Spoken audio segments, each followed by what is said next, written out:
Hey, this is Jesse with Create This. Today I would like to try to attempt to build a 12 volt power strip. In order to do that, I'm going to use these 15 amp Blue Sea Systems 12 volt sockets. And you can see that I've got the face plates for them laid out. So this will give you an idea of what it'll look like. It'll have 6 12 volt sockets.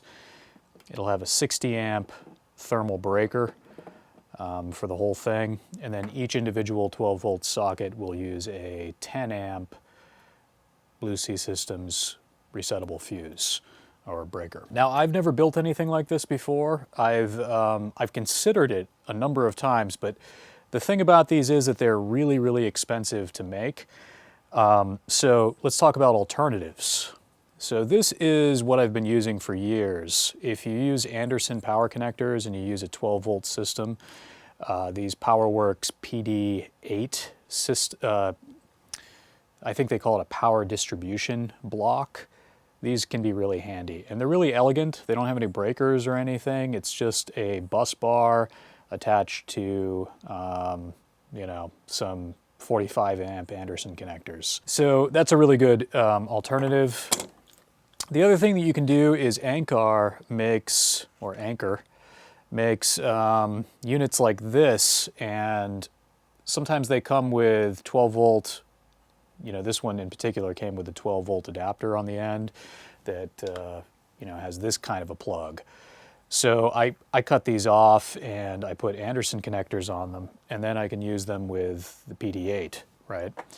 But the problem with these Anchor multi-port USB bricks is that, first of all, they don't throughput that much amperage.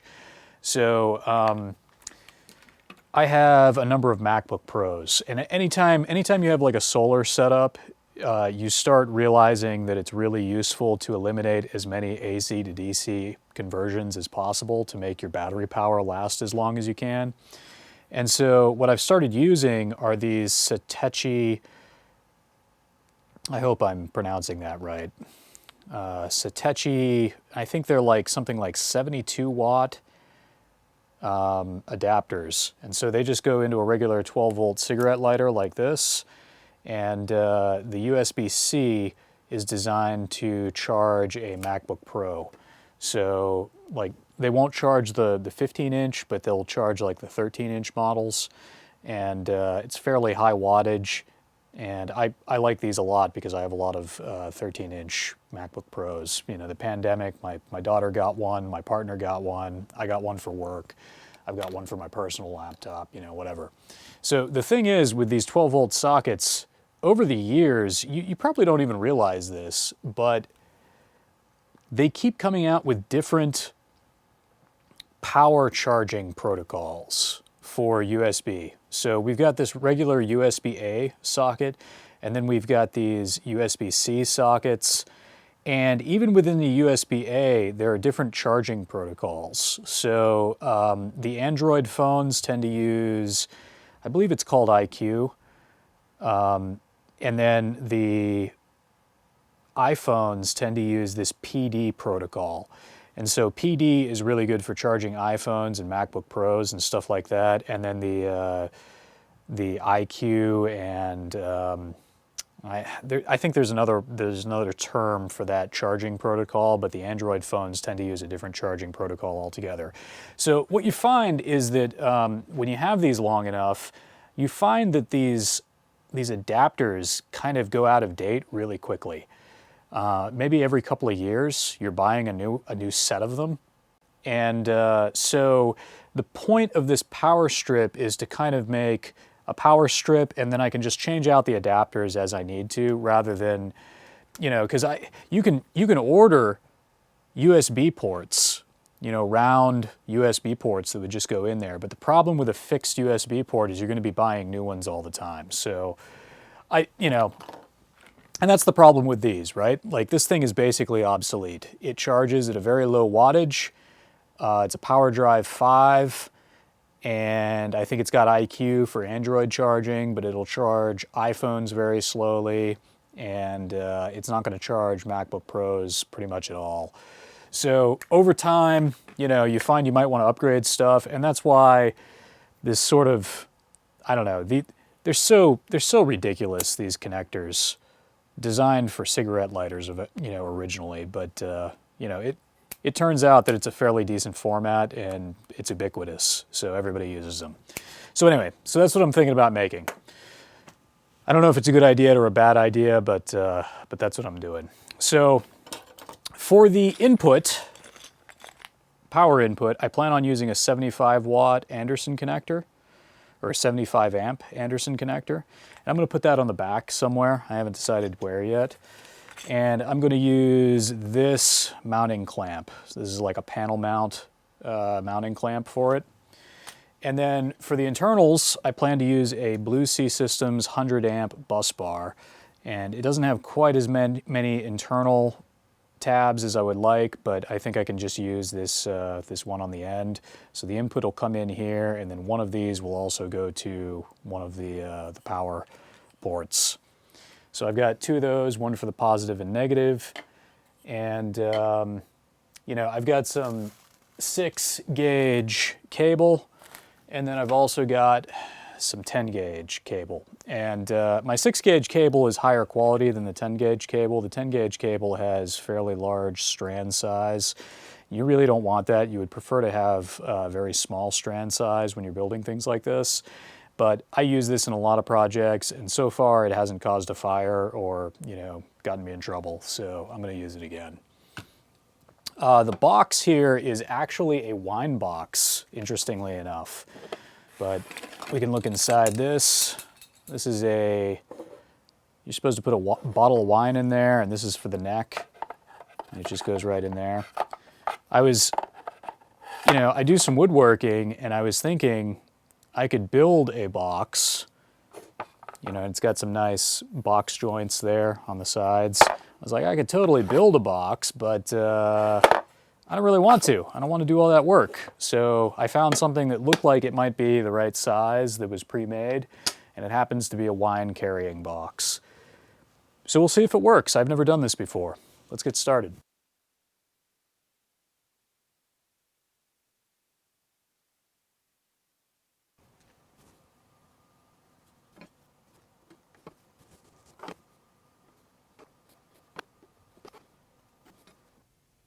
So that's pretty much the layout work. This will be the center point of the breaker, the large breaker. And these are the drill holes for each one of the cigarette lighter sockets. And I just added some lines here to help me with layout so that I knew where things would go as I install everything.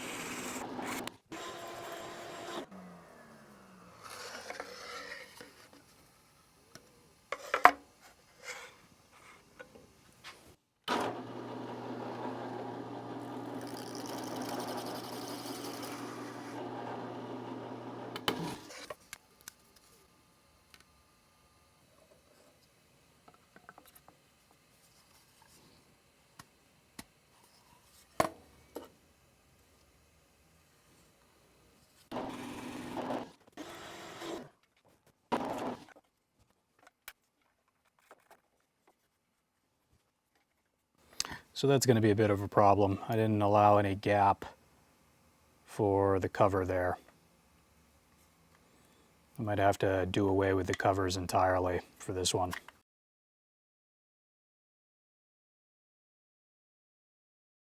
Alright, so yesterday I went out to Ace Hardware and I bought some of these number 8 by 1/2 wood screws.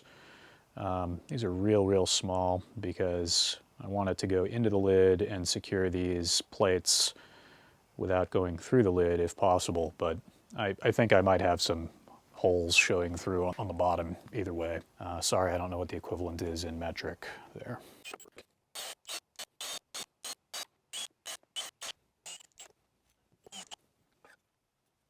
So it looks like if I was real careful, I could actually put in these wood screws without it going through on the back. But I don't really care. It doesn't really matter that much to me. For the rest of these, I think I'm going to put these in by hand with a hand screwdriver because I just don't think there's enough thread to engage the clutch.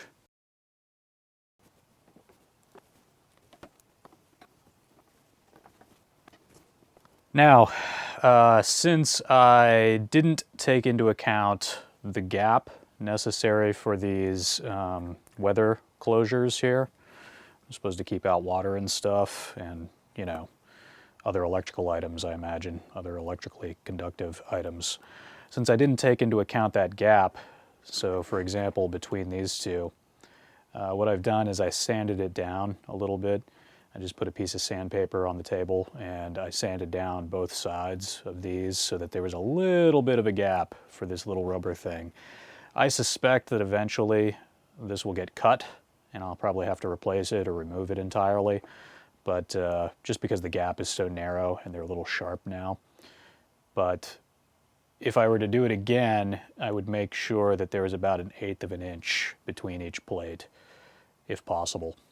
And I'm not actually sure that there's really that much room on this plate, so I think I kind of did the best I could. Now for these, I would normally use I don't remember what the term is for this. I think this is I don't remember. It's like a flush countersink head on these screws. I don't remember the exact term for them. But for the Blue Sea Systems breaker, you typically want, I think this is called a panhead screw. You normally want a panhead. But I forgot to buy 2 panheads in this shorter 1/2 inch length. So I think what I'm going to do is, just for today, I'm going to use these here, and then I'll probably buy some other screws and replace them later.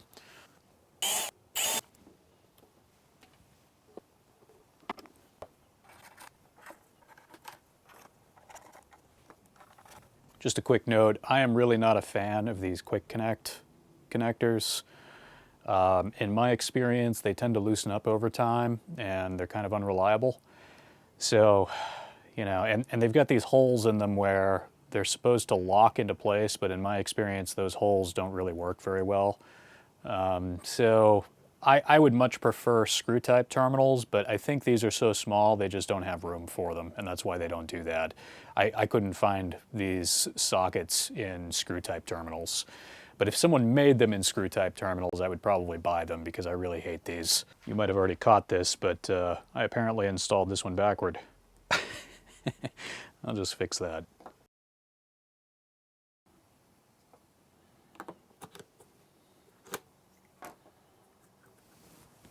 So just in case you were wondering at this point, I thought I would measure this. Looks like this particular wine box is about 13 inches long.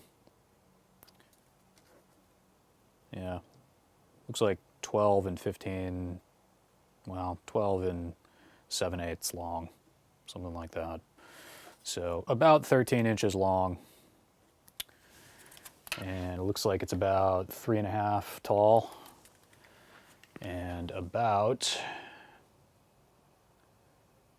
3 3/4 deep.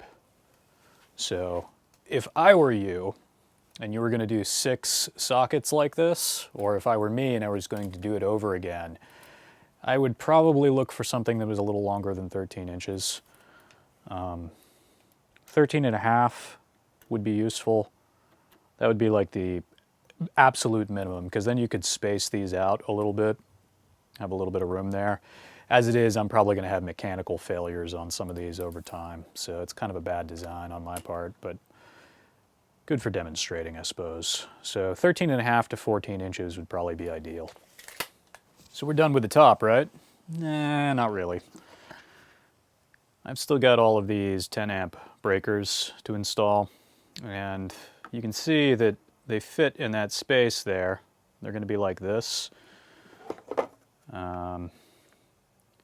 And it looks like there's almost enough room on the wood there.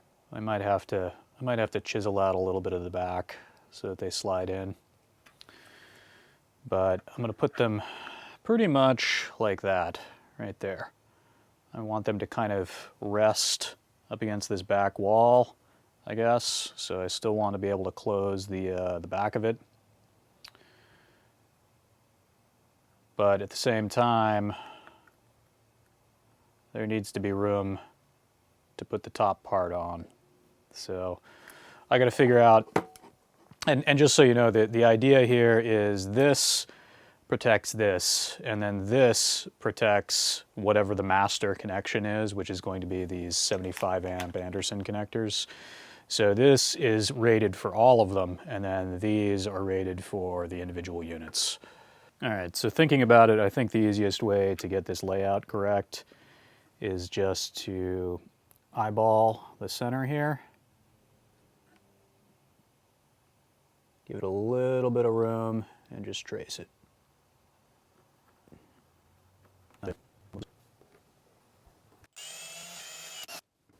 Before we do the rest, let's see if that fits. So it does fit, but I have to thread it in, so I need to go one size higher. It looks like it's 3/8. All right, so with a 3/8 hole, there we go. We got a fit.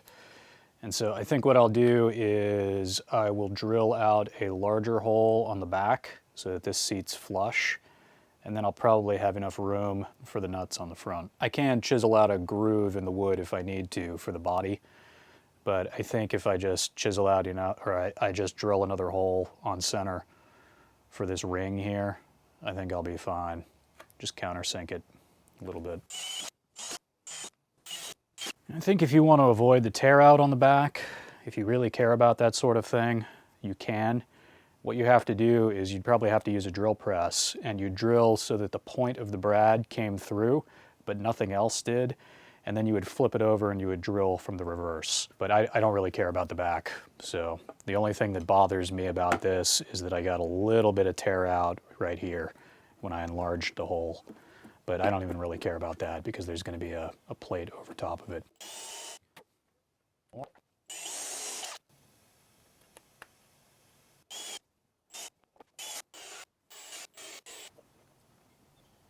Magically, it actually fits inside the box.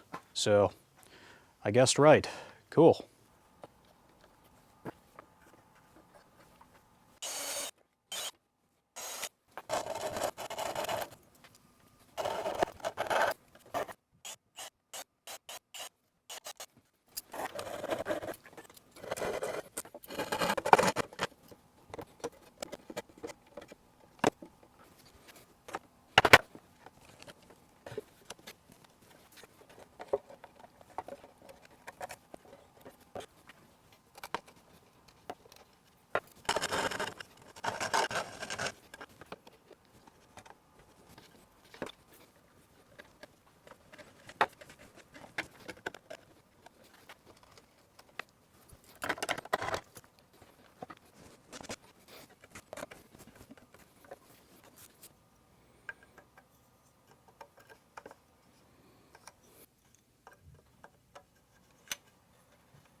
So what happened here is apparently when I went to Ace Hardware and I bought these nuts, these have a certain thread pitch and this one had a different thread pitch. So luckily, you know, I had another bolt laying around that had the thread pitch of the nut that I bought, but that was unfortunate. I didn't expect that to happen. It must have been in the wrong bucket or something because I got them all out of the same bin. So stuff happens. But anyway, there we go. Bus bars are attached. So I think now we can just focus on wiring.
So that crimp was done using an Anchor single crimp crimping tool, automatic crimping tool, and using Anchor heat shrink disconnect for 10 gauge wire. You have to be real careful which quick disconnects you use. Now these still need to be heated up so that the heat shrink will wrap properly. But you have to be real careful because there are other brands, like no-name Chinese brands, available on Amazon of highly questionable quality. So let's take a look at what happens when you use one of those. I believe the brand name for these is Glarks. It's like a 100-piece for 12 bucks. It's very cheap. All right, so let's take one of these Glarks. Let's see if it crimps.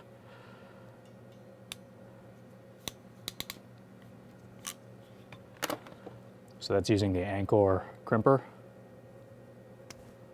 Comes right off. As far as I can tell, these Glarks connectors are garbage. I can't find any crimp tool that actually crimps them properly. Maybe, let's try on the fresh end. This is the one that I crimped already.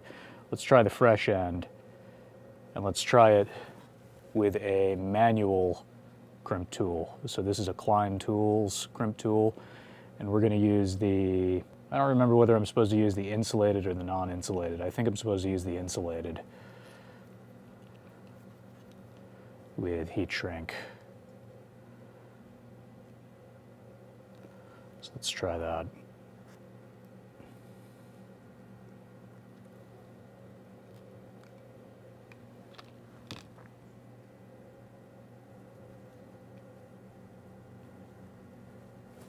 So it looks like you can get those Glarks units to crimp properly with a manual Klein Tools unit, but you cannot use the automatic crimp tools with these Glarks units. So if I were you, I really like the automatic crimp tools. I would just buy brand name Anchor heat shrink quick connects.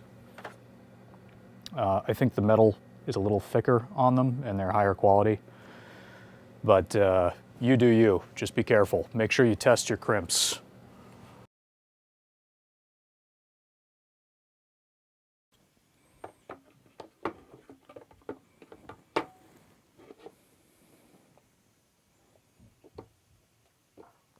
All right, so I'm getting some contact there. Looks like this wire here is contacting.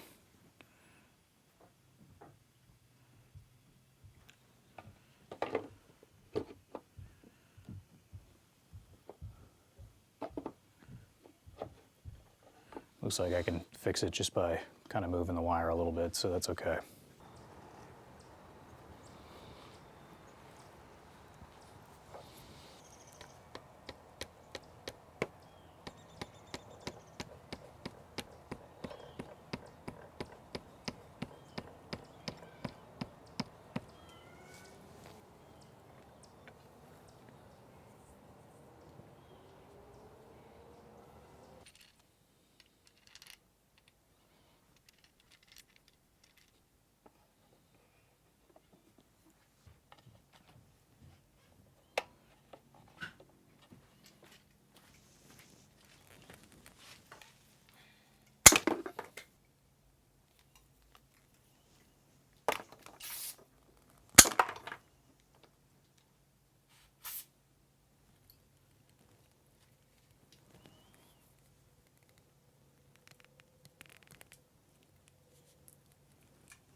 Okay, so I have used this TMS crimper. This is just a very cheap crimper that I bought on Amazon. I've used it for 4/0 cable for a while, and it works great for that using the 120 die. It doesn't come with instructions saying which dies go with which AWG wire size, but if you dig into the Amazon questions, there's a little chart that one guy gives, and it says 4/0 cable is 120. It says 6 AWG is 16. So I've got the 16 in here, and let's see if it works. I've never tried this before. It might be a total crap crimp. It might be amazing. We'll just have to find out.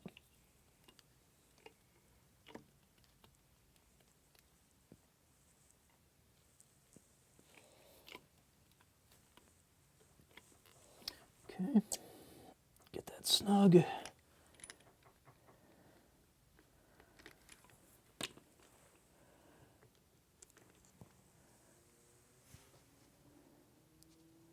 And we got some wings there, which is not good.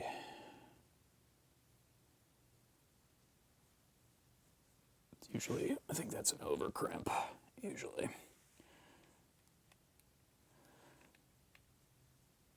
But the connection seems good, so maybe I'll just crimp it down again.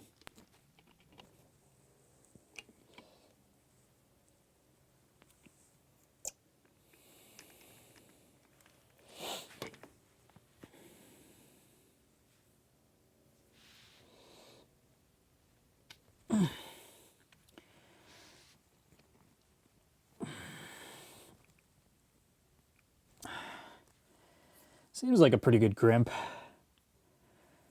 You know, it doesn't look great.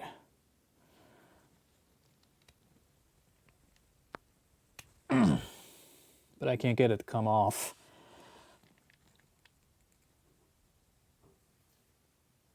It's probably okay, for my purposes anyway.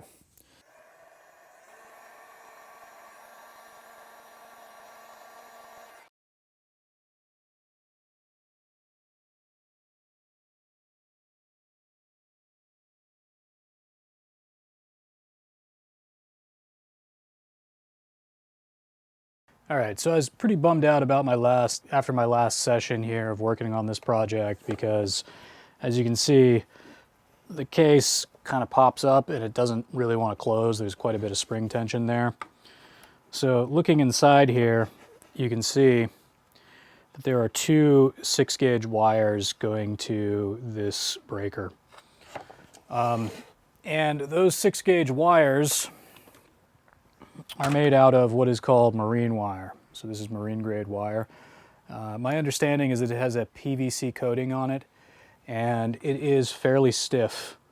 So you can kind of see I can bend it, but you know, it doesn't want to bend into a very tight radius. It's fairly stiff wire. This is silicone wire. This is also 6-gauge. And silicone wire has a unique property in that it is super bendy, super flexible. So it uses slightly thinner strands, although marine wire uses pretty small strands, but I think the 6-gauge silicone wire uses even finer strands. And so that allows it to be more flexible, and also the coating is silicone instead of PVC. Now, I am not sure what the disadvantages are of silicone, but I know that it has a lot of advantages. So the advantage is that it's flexible. Also, it has a higher temperature rating. I think this, I don't remember the exact spec, but I know that this can go down to a lower temperature, and it can also go up to a higher temperature than PVC coating. So there may be some disadvantages, like maybe silicone wire doesn't work as well in certain chemicals. I'm not sure. You know, usually in engineering, nothing is a win all across the board. Usually there's some price that you pay for some advantage. But I think what I'm going to do is I'm going to take off those 6-gauge wires that I put on there, and I'm going to replace them with this silicone because it is just so much more flexible, and hopefully that'll allow me to get my lid closed. All right, here we are hours later, I guess, and The force required to keep it shut is quite a bit less now, and I think that little clasp will be able to hold it okay.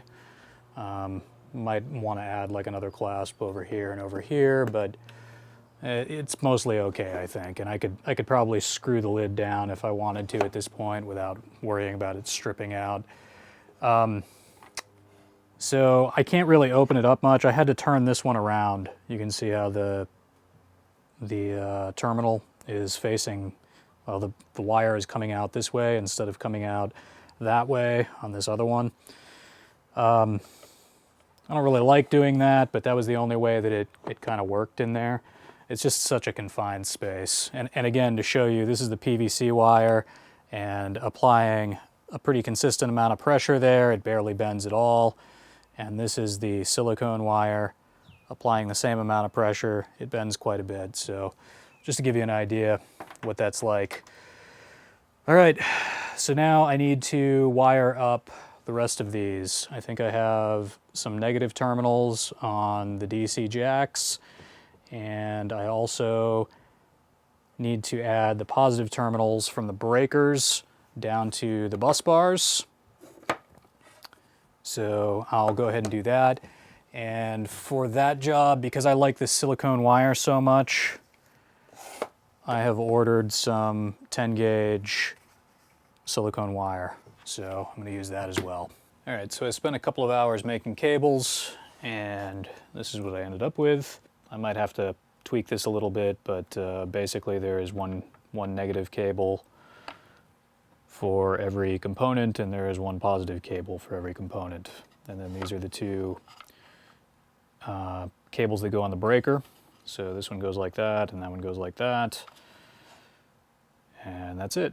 So now I'm going to put the hinges back on and see if the clasp works, and I'll probably have to reinforce it because it seems like when you tighten it all down, it's under a little bit of pressure from all the wires.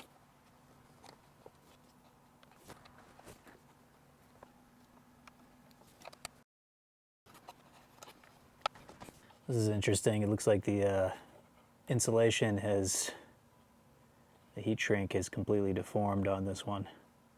Huh. I'll have to replace that cable.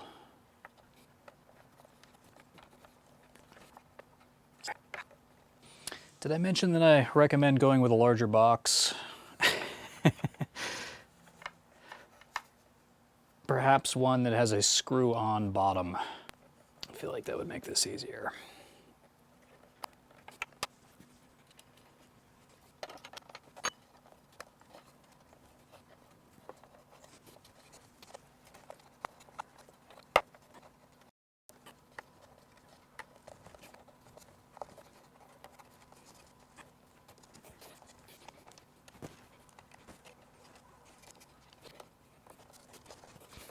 There we go. Pliers help. I don't know why I didn't think of that earlier.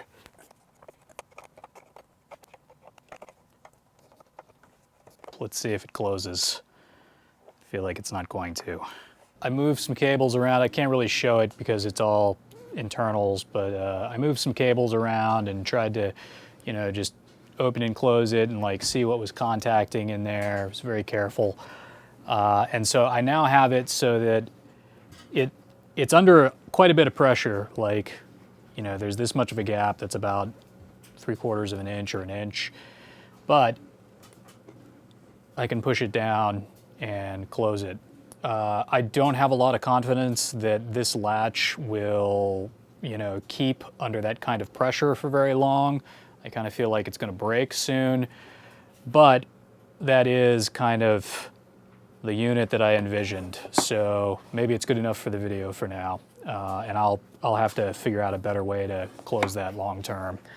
Let's do some electrical continuity testing here to make sure that all of these are operating properly. So this is my continuity tester, and basically the way it works is continuity. So each one of these has a negative and a positive. It should be here to there. And if I break that, so it'll be the positive is the one that's on the breaker. So off, on, there we go. Okay, then I should be able to do the same thing over here.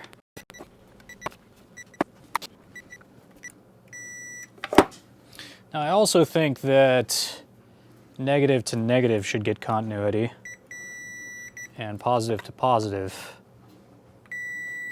yeah, and also positive to positive here will still get continuity with the breaker off, but positive to positive here will not. Yeah, okay. It appears to be working properly. I don't appear to have any shorts that I can tell anything about. So I guess the next step will be to plug something into it and see how it works. Okay, and here is my Frankenstein's monster plugged in. Hopefully you can see that, but there are blue LEDs on each one of these. 1, 2, 3, 4, and then this guy has a red LED here and a blue LED. So these are all getting power, and they are plugged into my solar generator with this 6-gauge cable, and should be able to charge things from them. External phone battery that I've got here. Try plugging this in. Oh, there we go. It is charging. And let's see what happens when we cut the breaker. Hey, there we go. All the lights turned out. No red. And the charging indicator stopped. Turn it back on. Lights are back on. And charging. Cool. Hope you found this video interesting or useful. As always, most of these products that I have built this with are available down below the video in the description. I've got links there. Those are affiliate links, so if you click them, I get a commission off of that, but it doesn't increase the cost of the product for you. It just helps me support the channel. If you have any questions or comments, feel free to leave them down below the video. If you have a better idea for a box, or you come up with any idea that would help me keep this lid closed under pressure or reduce the tension in there, please feel free to comment down below the video. I'm always open to suggestions. If I did something wrong, feel free to let me know. As always, thanks for watching, and please subscribe.